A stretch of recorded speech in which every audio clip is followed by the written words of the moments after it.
Hello everybody. Welcome to the Wheeler Centre this evening. I'd like to acknowledge that we're meeting today on the lands of the Wurundjeri Woiwurrung people of the Kulin Nation, the traditional custodians of the land in which this event is taking place, and acknowledge any First Nations people with us today. I pay my respects to their elders, past and present.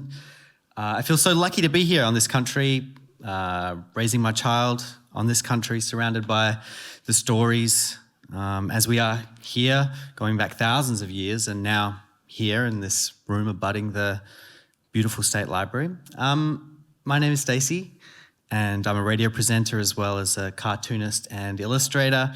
And before I introduce our guest today, I just want to let you know a bit about how the event will proceed.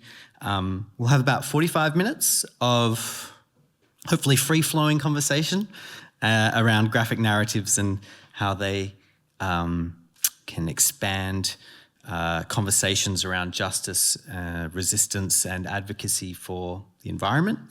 That will be followed by 10 minutes or so of questions, if there are any. So feel free to think about that as we go along. Start marinating, brewing. If something comes up in the conversation, just bookmark it for later. So joining me here on stage are two amazing comics artists, Ita Mehrotra and Sofia Sabbagh. Ita is a graphic novelist and artist educator based out of New Delhi in India. She is the author of two books, the highly acclaimed Shaheen Bagh, a graphic recollection, which brings together moments and memories from the anti-CAA protests across India from a few years ago. Her new book is called Uprooted, a graphic account of the struggle for forest rights. And Ita's non-fiction comics and illustrated stories, often stemming from engagements with socio-political and feminist movements around her, have been published and exhibited widely in places like The Wire and the Goethe Institute. Ita also leads arts programs with community libraries and rural schools across India and is visiting faculty at Ashoka University. Sofia is a Palestinian-Irish illustrator and comic artist raised here on stolen Wurundjeri country. She is interested in ecological and community-engaged anti-capitalist movements and stories therein. Her comics have been published in places like Overland Literary Journal and Going Down Swinging, and also found out she's an art therapist just now as well, which could tie in. You both have some sort of educational background as well, which is interesting. Now, for both of you, not everyone here might be necessarily familiar with your work, so we're going to go through, before we get into the main topic of graphic storytelling as a tool for political and community engagement, I thought it'd be a good idea to see a little bit of some of the works that you've been producing, and maybe we'll start with Ita, and you should just go through some samples, and maybe you can tell us a little bit about the books that you've written, and particularly we'll start with the new one. Yeah, thank you, Stacey. It's very nice to be here. I've just got into Melbourne yesterday, so I'm going to try really hard to be as present as I want to be. Yeah, if you get a faraway look in your eyes, we'll understand it's the jet lag kicking in. So this book, Uprooted, it's very recently come out. Just about 10 days ago. The book is about 4 years of engagement, notes and drawings of engagement with a community that lives in the lower Himalayan region of Uttarakhand. And this community, the Van Gujars, are traditionally buffalo herders. They're nomadic, semi-pastoral, and they've been living in that region for hundreds of years. But over the past 25 years, there's been an increasing pressure to leave the land that they're on because of conservation for tigers. And tigers being India's national animal is just a lot of exclusionary practices of creating national parks. And actually, I was wondering what the similarities and differences of doing this are between Australia and India, because I don't know how that works here. But within India, it's heavily exclusionary conservation. And at the same time, on the other hand, resettlement of people, such as communities like the Van Gujars, almost doesn't happen. So what we have here, for instance, up is a map of the area that this community, which is a forest dwelling community, is being pushed into, which was actually forest. And the forest was cleared to make agriculture land, and traditionally forest dwelling communities were then shoved into this. So you have displacement of forest and of people, and this kind of no man's place that is made. It's neither city, it's neither forest, it's not enough agricultural land for people to actually live off. So you create vast tracts of just places that are controlled.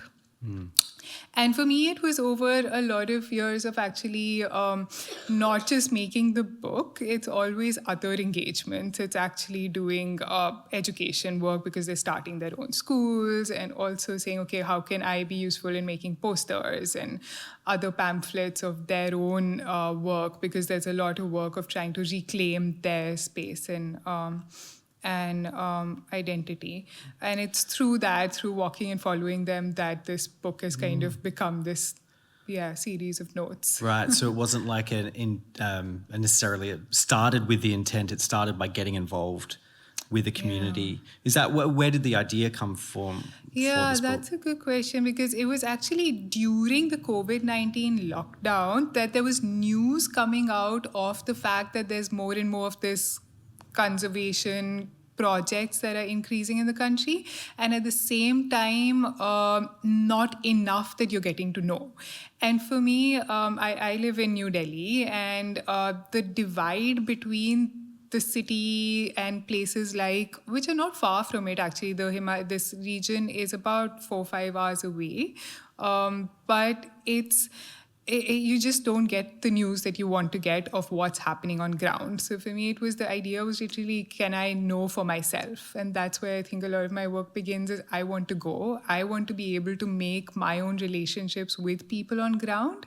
And then the book happened. So it wasn't a project in mind. It wasn't like, okay, I need to do this book at all. But did you know anyone in those communities? Like, did you just pack up and go and say, let's find someone? Or did you, how did you make that first contact? Yeah, so it definitely happens with organizations that are on ground. And so this was the Van Gujar, that's the community tribal Yuva Sangathan, the youth movement that is organized by themselves and with them. So yeah, this is kind of the first few days of walking with, so along with me was a lawyer who works with them, who is part of the movement. And they're related to a larger organization of national unions that work with forest dwelling people, who have an office and a center in Delhi for their advocacy. So it was with them, one person to another, and whoever says, talk to this person. It was literally like getting woven into that fabric. And so this is one of the early walks with some of the women. And for me, that's always like an urge is to say, okay, what are the women saying? Because you always have to ask that. Otherwise, you'll be with the men, even in the movement or even in these community spaces. It's always like the men speaking first. So I kind of follow them on their pathways to collect fodder at the end of the day, or working with the animals. And so this is actually the core zone of what is now a national park. And they are now here as encroachers who actually lived hundreds of years. So there's been a law that came in 2006, which says, the Forest Rights Act, which says that if you can prove that you've been here for over 3 generations, then that land of your home is actually, you get the title for that land, whether you're in a national park or not. But the catch is that once you file for that claim, it could just take years and years and years before anybody sees that file. So they're living on that little thread hanging. And so some of the people haven't moved out of their land. So it was, this is within the national park. It's a very beautiful book, and it's beautiful because of the personal connections that you make with the people, and the threading together, as you say, of bringing together these people who themselves stitch together the landscape. Like, they make sense of themselves and they make sense of the land by being there, and they you've kind of captured this this sense of stasis of their where they are positioned and kind of struggling for their continued existence through some beautiful artwork and through a mixture of text and silence that I think we'll get to as well a little bit later. Tell us a bit about Shaheen Bach as well, which was your first book. Yeah, so this is very different from what I've been doing since that book came out. But there are some very interesting through lines, I think. But sorry, exactly, continue. Yeah. So I think so this again began with wanting the same kind of urge of saying, okay, this is happening. I want to go there and be there. So this was absolutely not a book to begin with. This was protests against change in the citizenship laws in India in 2019, where the government suddenly came in to say, we're going to change it to say that Muslim, literally based on religion, Muslims entering India are going to have basically become impossible to get citizenship. And even those that have been residents of India perhaps forever, since generations, are now their citizenship is in question based on religion. And that completely alters not just what it means for a community, but it completely alters what the fabric of this supposedly largest democracy in the world means. So it was about, women for the first time, Muslim women in Delhi, took to the streets and literally stopped highways, blocked public places, saying this is enough. You've been slowly communalizing the city, but no more. And so it was doubly engaging for a woman in Delhi to say, okay, this is not just about citizenship. This is the first time I'm seeing women-led protests at this scale in my city. So this was, again, me just standing in solidarity and being in the protest. And while being there, one is like, with a sketchbook, you have to, if your women are talking, like, what can you do but write and draw? You have to, so it was, for the first few were like really calls to action posters because there weren't enough people coming out. And then that slowly grew into this publisher saying, hey, listen, perhaps this should be compiled as a book. Mm-hmm. And what I've noticed over time is because mainstream media in India does not represent this, in fact, it silences voices of protest, of dissent. You do not show this happened. So it has become a way of like archiving drawing. So even murals that were made around that protest area have all been wiped out. You literally don't remember. So one of the tenets of this movement was we will not forget, and we will not forget this happened. So it was in that kind of domain that this came together. So the similar thread, as you're pointing out, is that it's people defying state, and also the question of citizenship coming back to people asserting whether it's a forest-dwelling community persisting in a space or it's people literally taking over highways and saying no to a citizenship law changing. I think it's like saying, okay, what can drawing do within this very changing circumstances and a lot happening, but perhaps there's possibility to draw. Yeah, and I think you're getting to basically what we're here to talk about today, which is the space occupied by storytellers and particularly graphic narratives when it comes to telling these types of stories that maybe aren't being represented in the media or in ways in which, I don't know, personalize things a little bit as well, which we'll get to in the conversation very shortly. But I do want to move to, that's a beautiful image too, gives you a real sense of the scope of the protests. Incredible.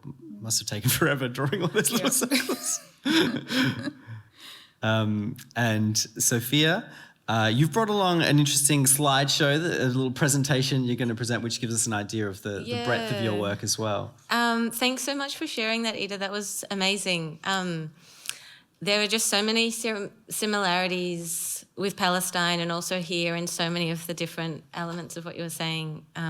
Pretty exciting to meet you and to have you in this country. Thank you. I thought it would actually be really difficult to do a bit of an intro, so I thought reading a segment of work, and then I thought, I'll just mishmash a bunch of different comics into a story and see if it makes a new story.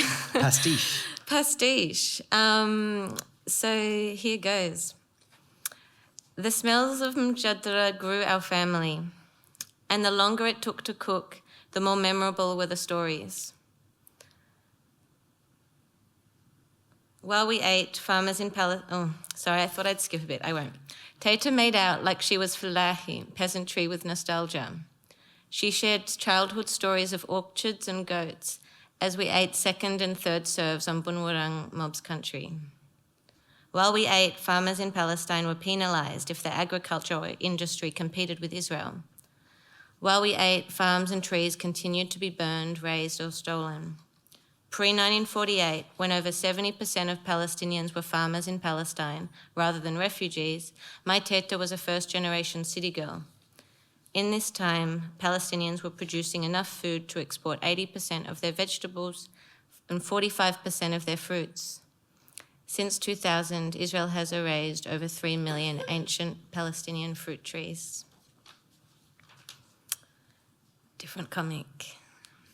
Now, against the will of Ani Sue and her mob, Gugutha land has become the site of Southern Launch's Kunabo rocket testing range, which is the largest rocket testing site in the world. My great-grandkid asked me, she said, "Where are we going to go if they kick us off our land?" And I told her, "Don't worry, we're staying here and we're fighting."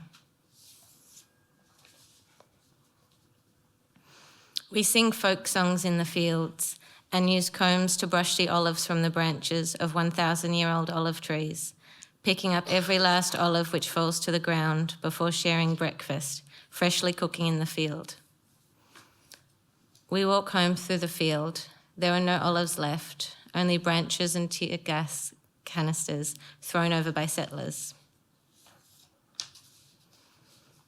We got to camp at dusk. The mallee forest sand was soft on my bare feet.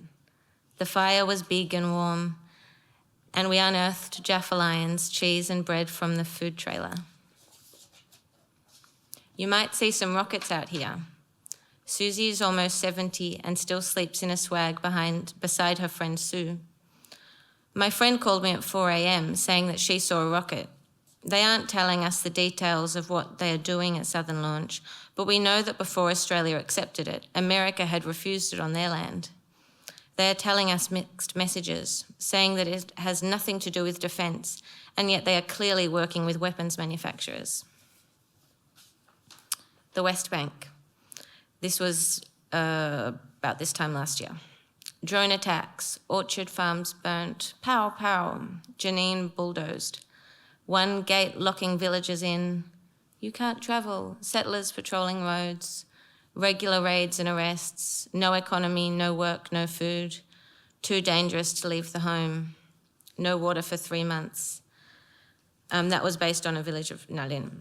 Over 27 kilometres scared of land was stolen by settlers by that stage since October. Yeah. Chuka, chuka, chuka, chuka, chuka, chuka, chuka. Morning. Good morning. Is that a helicopter? Likely they're looking for Annie Sue. They're sussing out if she's here because they want to test the rockets. Those who witness this violence for what it is are unified. Even if we feel sore, we disrupted the Arms Expo. As I mop, I think about what Ihab said. It's obvious. We can't give up because we don't get rewarded for our work. Hello. Hi, Habibi. Culture teaches us to work towards a future which isn't our own. That's my mashup. And then I added in a whole bunch of different types of uses of comics in different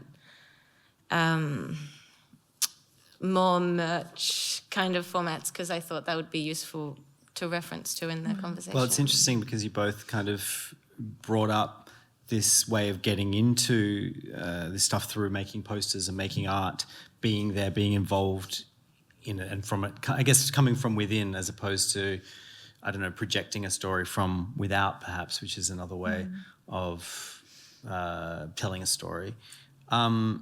Also, I couldn't help but notice some parallels in both of your works there as well. There's a bit about fruit. Both of you have like powerful moments in your stories about fruit trees being lost, which it's very interesting. The idea of sound as well that you've used with the onomatopoeia of the helicopter blades, and the way that you visualize that kind of in the circle around the space, kind of fully,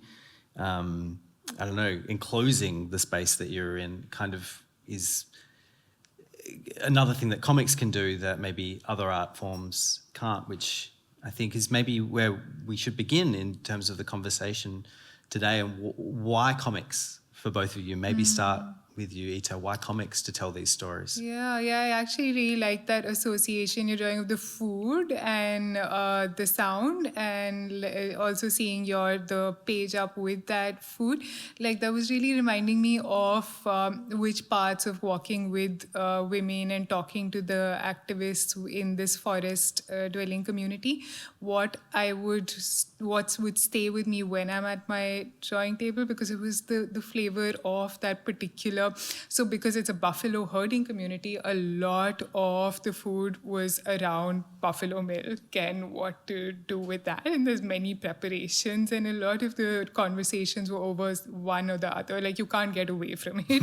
There's no way. If you say no to buffalo milk tea, then it's like, okay, then pure milk. If you say no to that, then it's curd. And it's like, there's one or the other that you're having while having these conversations. And it was so important to have that on the page, and there was no other way. Like, I can't draw that conversation without it. And so I feel like over time, I mean, it's always been drawing and writing that have been my two ways to do things and respond to the world. But I feel like one very pragmatic answer to why comics is because that's like literally the only way that I could work while being in these spaces, without like a crew of like a film making. And, Right. I have my sketchbook, and these are not funded projects. I do my other work of teaching and things like that to sustain myself. So what else would it be but, putting this together and making a mishmash of text and visuals and bringing that out as soon as I can also. Because these are all the work is around pressing urgent realities and is part of hopefully a network of voicing what's going on now. So it can become useful for the unions or for communities that I'm working with. And so it's, and the way that I'd like to have the comic end up is also close to how it's being made as notes within that time. So even when I'm looking at your work, it's just that sense of like, okay, we understand how this was made.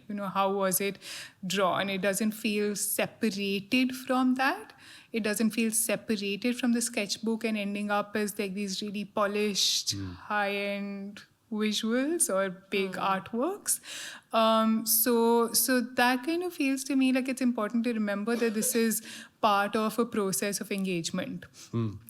Sophia, is there something grassroots about comics, about making comics, because of that intimacy, I suppose, that Ita's talking about, that directness of words and pictures, and maybe also the way that we learn as people and the way that we respond to information?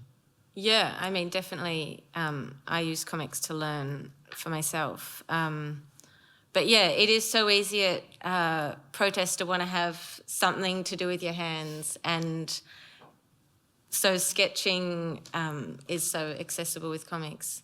But it's also just always been used historically to kind of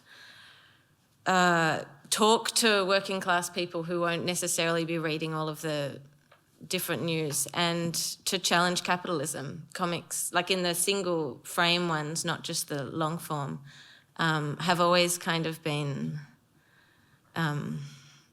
this, like a political tool, I feel like. But yeah, it is just really accessible.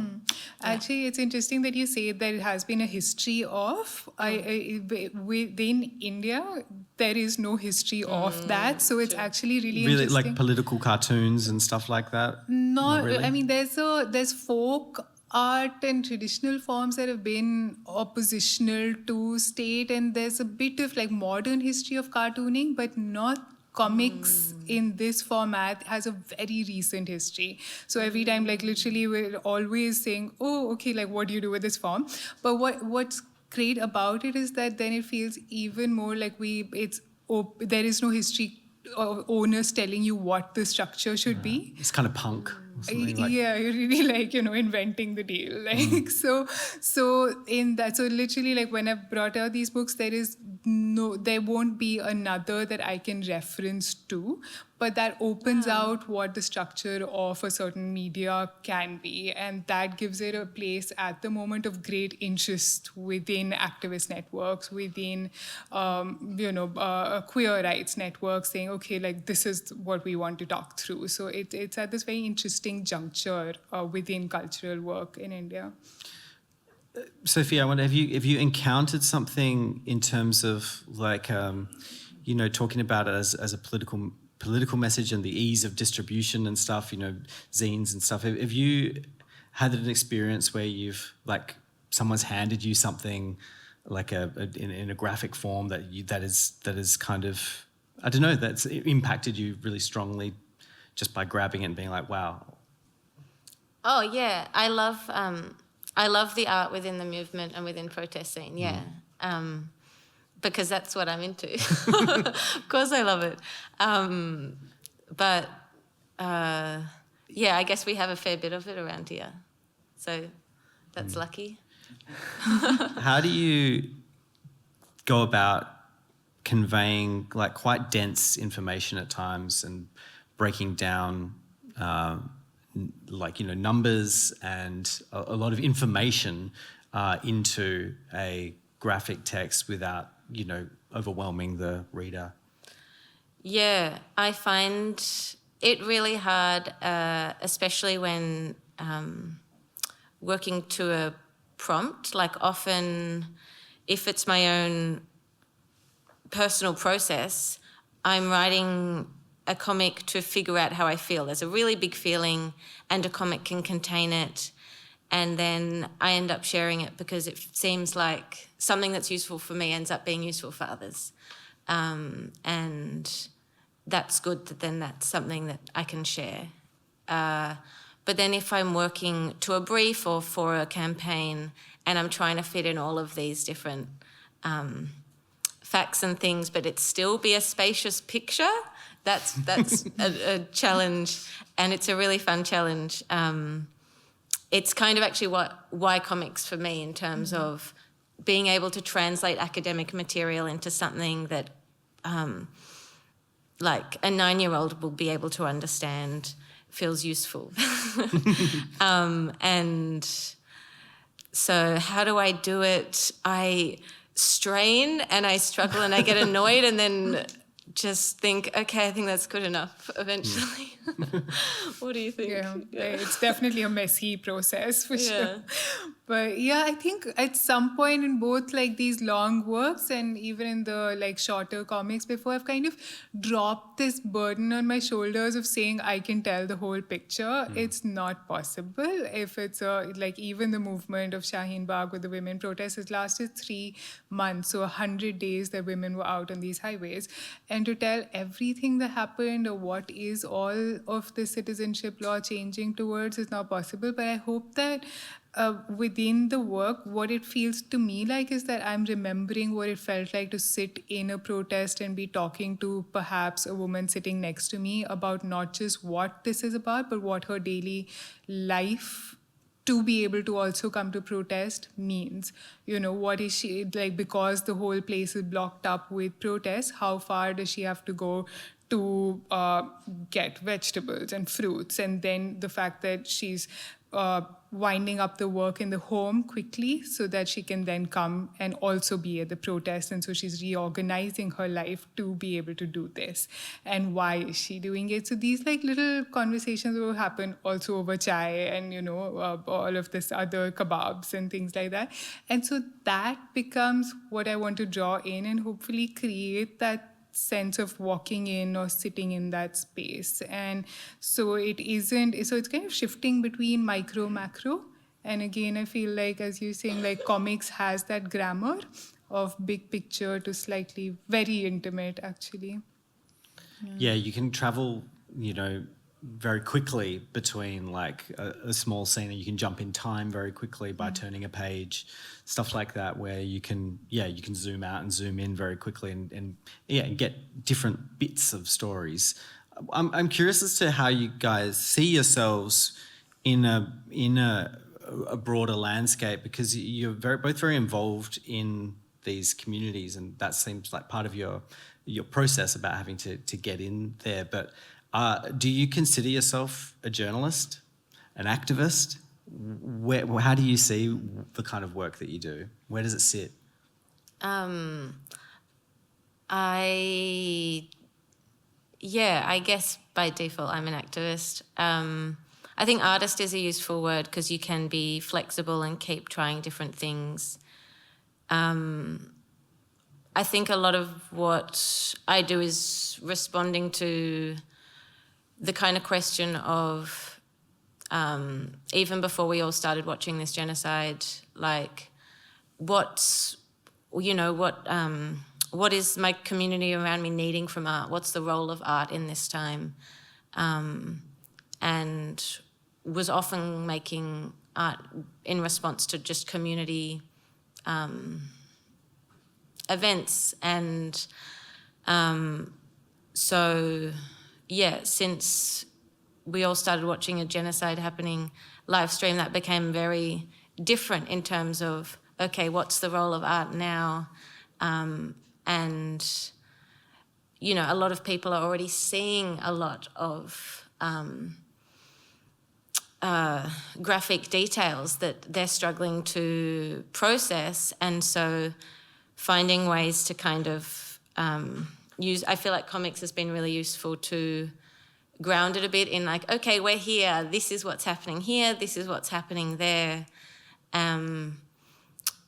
And let's mobilise here, and kind of trying to integrate all of the emotions happening with the news. So it's not journalism, it's just processing and promoting community events, because I think that helps me to do something with the information that I'm getting that's actually making a difference. I think what we're needing more of is to organise, and if art can support us in figuring out how to organise and what our skills might be within that space, then I think it can be a good tool.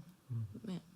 That doesn't really answer your question, but I think it does. Yeah. What about emotion? What role does emotion play for you, Ita, when you're sitting down? Because these are very obviously you're involved for a reason. You have a very strong sense of justice and of outrage at times. How do you use that or not? And in terms of when you're sitting down to actually create something. Yeah, that's a really interesting question, because I also feel like, the books look like they are non-fiction. They're very much about the world. But to me, they really feel like they're a diary of what I was feeling. Like I had to kind of put down these, what women are saying to me in the protest or at Shaheen Bagh, or what's happening in this community over these years of working. It's kind of like what I'm feeling and wanting to say, and what my role as a citizen in India is. It kind of feels like it's born out of those questions and my own sense of repositioning what I'd like to know and what I'd like to claim as my associations with people in the country. So it's journeys of that in every work. It's literally saying, okay, this is what my time is becoming. And that's what I want to be able to do as an artist and as a writer. And that way I feel like comics, at least in the context back home, because media is so bought up and is only saying what the government says, like literally 90% of it is owned by allies of the Modi government at present. It's occupying the space of good journalism by default. It's, that is what I've recognized has happened with the Shaheen Bagh book, is that it is telling you a story that is not going to otherwise be told. And so comics, because it's still, as I said, a newish situation, it's still not censored enough as opposed to other media, so we can get away with things. Flying under the radar. Yeah, it's still considered childish. So, so there's the non-fiction, the idea of reportage. So they don't know what to do with it, the government. So they're like, you can kind of get away with saying things you can't in journalism. So it's being taken up as that record keeping, and I love the idea of witnessing, of being in and of being within that space, but also record keeping from that lens. So it has ended up as this kind of archive, and I hope that it becomes part of that node of, as you're saying, of work that continues within that assertion of freedom of speech and assertion of democratic rights. So. Well, let's talk a bit about getting involved, about the risks involved with being, we were talking a little bit about this before, and it was very interesting about the kind of censorship that goes on in India, and if you can get to the sort of self-censorship that you feel like, how much can I put into this, how much can I get away with, even though you are flying under the radar in lowly comics. Yeah, it is. It's increasingly. So the Modi government came into power 10 years ago, 2014. We've seen a dramatic shift in censorship in all sorts of threat on the freedom of speech and expression, especially if it's anything that counters the narrative of the government. So when it comes to forest rights and extractivism of resources, natural resources, there's a major backlash on journalists or anything representing what indigenous communities are saying. And it's of the most brutal nature. I don't want to list that out and may turn this conversation into a really heavy space, but it is really, really brutal what's happening. And it doesn't get, again, because the media is brought up, it's very seamless in that not getting out. So that's the picture. And yes, within that, I feel it's like there is a balancing act. I do feel like even in comics, I am doing that, because the Shaheen Bagh book did get its fair share of threatening emails, messages of, it being anti-national work. That's what they love to say. You're just kind of suddenly labeled as this big word that, you never aspired to be. So within talking about what forest rights means, there's a fine balance, not just for myself, but those I'm representing. Like I have to continuously think that the community, the organization that I'm working with, not get threatened because of the things that I'm saying. So there's a lot of taking it back to them before publishing. There's a lot of the people in the book, each person sees the work. Each person, the organization looks at it in many drafts. So that's one check, but also people, I have to also remember what the work is going to become, and that might not always be, you might want to say many things, and once it's a book and out there, it's different. So there is definitely that fine balancing line of saying, okay, there's no point ending up on the other end where you're locked up for the work you do. So I think that's what a lot of artists and writers are straddling at the moment. Yeah. Is it something you've had to think about it at all, Sophia? Well, yeah, there's a lot of doxing that happens here for, I know a lot of activists going to protests have had people from Zionist lobby groups call their workplaces, and then they've lost their job, or else their workplace has been diplomatic and said, that's okay, we'll forget they said anything. So yeah, there's that. And then also not being the knowledge, like the last time I went to Palestine, I had published comics about it, but you just don't know which soldier you're going to get on the day you're trying to cross in, so just knowing that you might not be able to get back, which is, something that writers from India and all over the world get exiled from their homeland for their amazing work. So it happens. Well, we've got about 5 minutes left until we'll throw it to you guys for any questions you might have. So if you've been ruminating, your chance will come very shortly.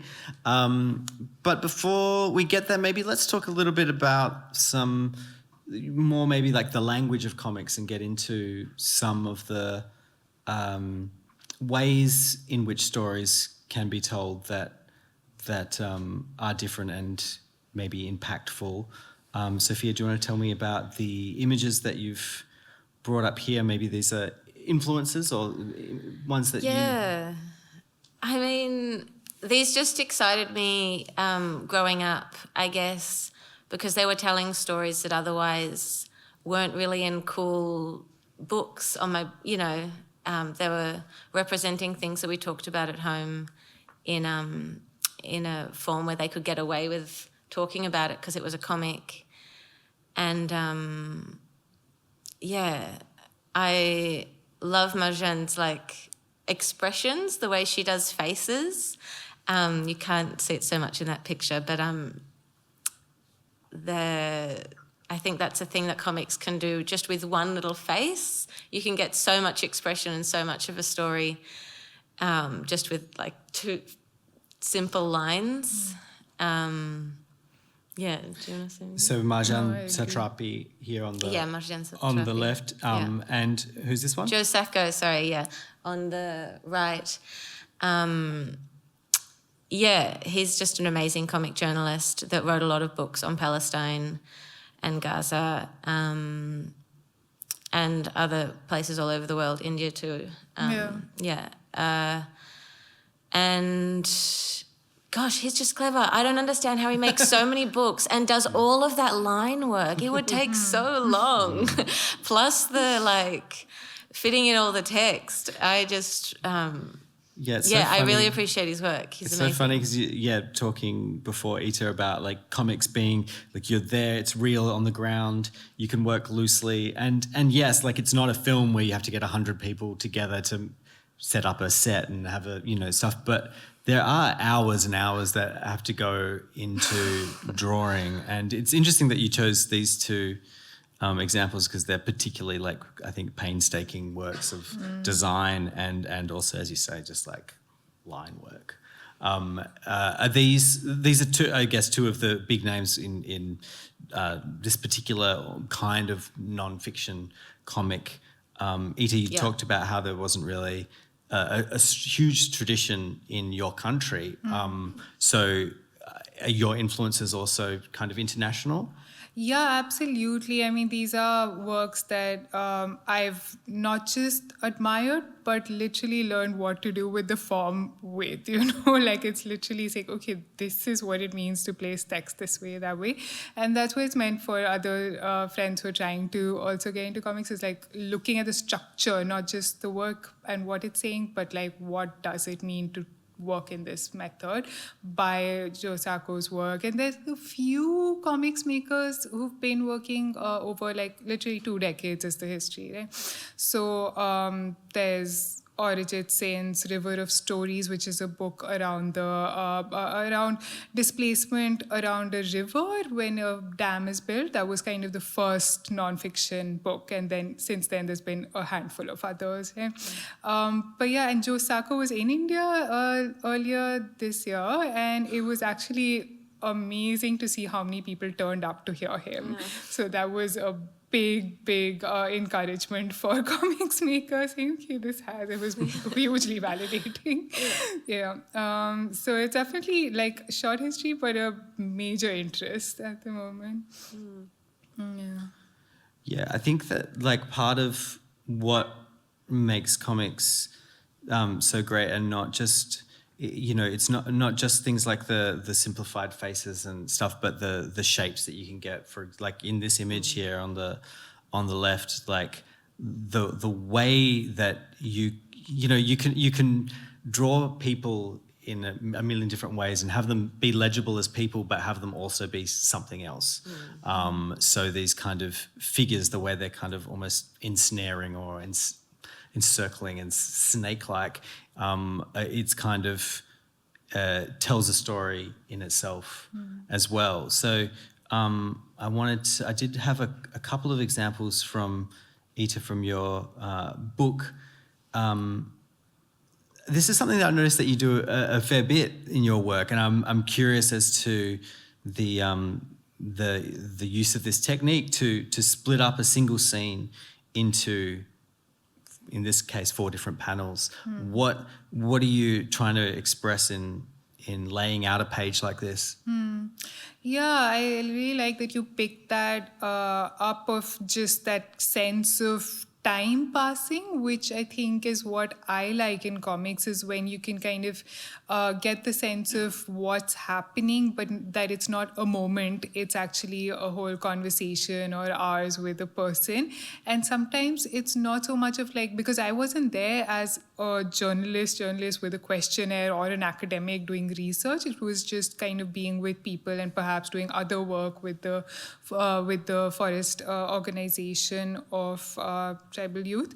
So for instance, this page has this person from the community who actually worked with the forest department, which is the kind of controlling implementation body of the government. And with him, the conversation was not what I'm having with the activists. He was not ready to disclose what he had to do while being a forest department guard, controlling his own community. And so it was a lot of just sitting in awkward silence. And he, in his old age, there's a lot of, also you can see there's repentance. There's also he's become very, he's kind of away from his own family, because the family is activists and have fought for their rights to land, to get the title of their land. So he's on his own in this kind of bare minimum little place.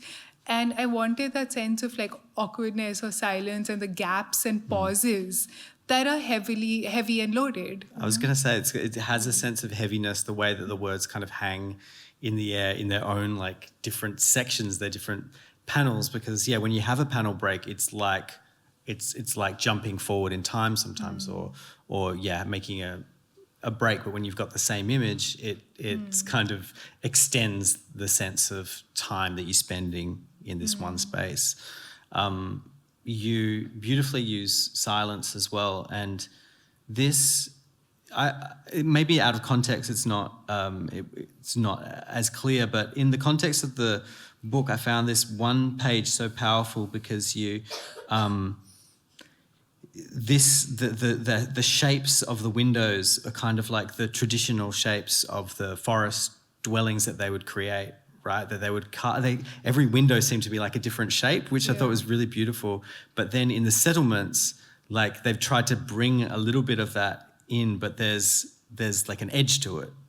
A violence to it almost, like with the things. Can you talk about that a little bit? Yeah, I liked how you called it teeth for the on the spikes, and I was like, I hadn't seen that earlier, but now I can't not see that. I'm like, okay, this is, but so absolutely. In the settlements in the forest, the women actually are the ones making the houses, and they make it out of material literally within the forest. And I've seen like how they're doing it and been with them through it.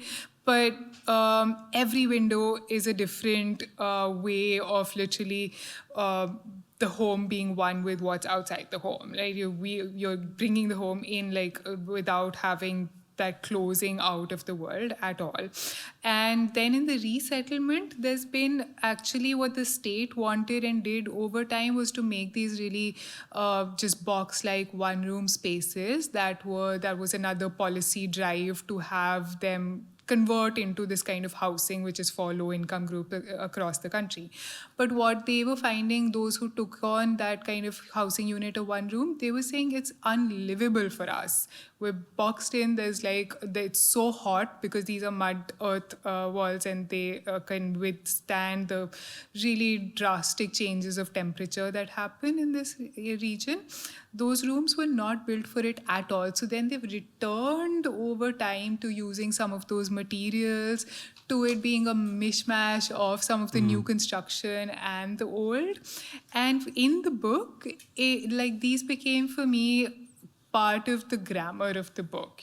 I could return to some of these little motifs that also just have that same space for perhaps a reader. For me, in making it was space to say, okay, let me just stay with those things that are with me from that experience. And yeah, I think it makes sense, it resonates too with the structure of and format of comics, because comics, every panel is a little window that is framed for you, that you're looking at a part of the world.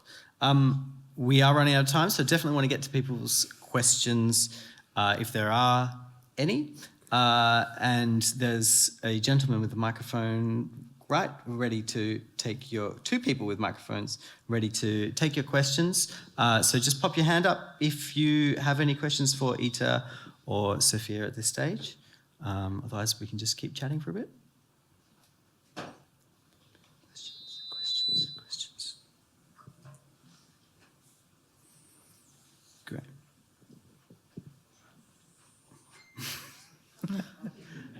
We got one down the front row. Yeah.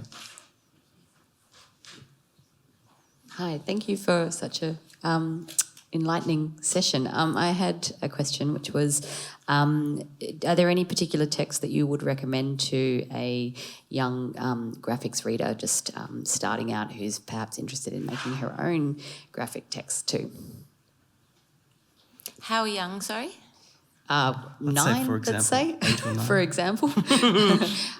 Or any of the, if those don't come to mind, any of the texts that first inspired you to start from a younger age. Thanks. I feel like the first one that I thought of, she's local, she's on Jajawarang country.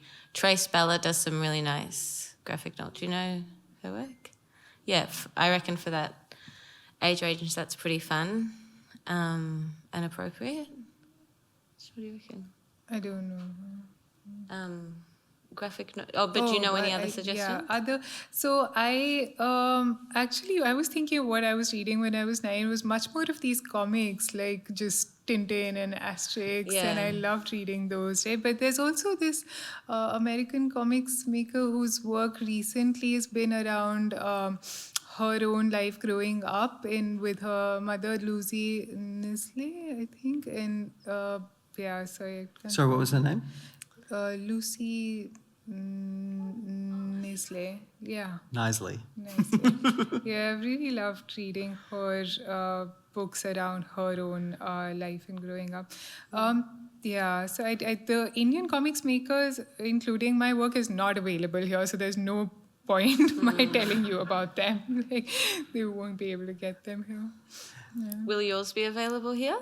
Well, hopefully someday, but they can be sourced from the Indian bookstores anywhere in the world, but with like huge freight charges. So I feel like I shouldn't advertise that either. Yeah. Unless You could give it a go. You could give it a go. Yeah, you got to get local publishers. There's, I'm sure that there'd be so many, communities around the world in every part of the world that, so many expats that probably would be able to pick up your books if they could, particularly in a country like Australia. How are we going? Okay. Well, I'm curious about that then, like bouncing off that, and put your hand up if anything comes to mind, and just draw our attention to it. The fact that you both do kind of work in some form of education, or you work with children, you've worked with children as well. How do you, balance your work and what you do, and how do they feed into each other? There's